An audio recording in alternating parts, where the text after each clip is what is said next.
1898 മുണ്ടംവേലിയിൽ ജനിച്ച ഒരു സാധാരണ ശിശു 1926 വൈദികാഭിഷേകം സ്വീകരിച്ചു.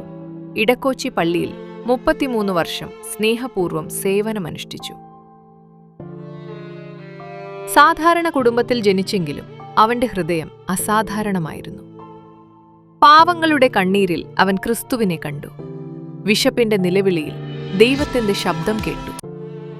പള്ളിയുടെ മതിലുകൾക്കുള്ളിൽ മാത്രമല്ല, പാവങ്ങളുടെ കുടിലുകളിലാണ് യേശു ജീവിക്കുന്നതെന്ന് അവൻ മനസ്സിലാക്കി. നേർച്ചപ്പെട്ടിയിലെ നാണയങ്ങൾ അവന്റെ കൈകളിൽ കരുണയായി മാറി. അവൻ കൊടുത്തത് പണം മാത്രമല്ല, പ്രതീക്ഷയായിരുന്നു. കുട്ടികൾക്ക് വിദ്യാഭ്യാസം, കുടുംബങ്ങൾക്ക് ആശ്വാസം, പാവങ്ങൾക്ക് സൗജന്യ വിവാഹം, നിശബ്ദ പ്രാർത്ഥനകളെ കരുത്ത് കണ്ടെത്തി ക്രൂശിന്റെ വഴിയിൽ അവൻ നടന്നു. പേരിനല്ല, മഹത്വത്തിനല്ല, സ്നേഹത്തിനായി മാത്രം.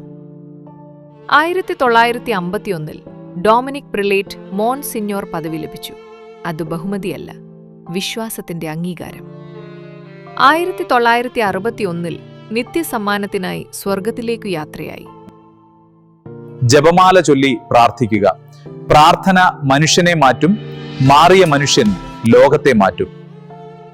മനുഷ്യന്റെ മുഖത്തിൽ തന്നെയാണ് ദൈവം വസിക്കുന്നത്. വിശപ്പുള്ളവൻ അപ്പം കൊടുക്കുമ്പോൾ നിങ്ങൾ ക്രിസ്തുവിനെ തന്നെയാണ് തൊടുന്നത്. ദൈവം നിങ്ങളെ അനുഗ്രഹിക്കട്ടെ. ആമേൻ. പാവങ്ങളുടെ കണ്ണീരിൽ ക്രിസ്തുവിനെ കണ്ടവൻ, വിശപ്പിന്റെ നിലവിളിയിൽ ദൈവത്തെ കേട്ടവൻ, ശൂന്യമായ കൈകളിൽ പ്രതീക്ഷ വെച്ചവൻ. ലോറൻസ് അച്ഛൻ സ്നേഹ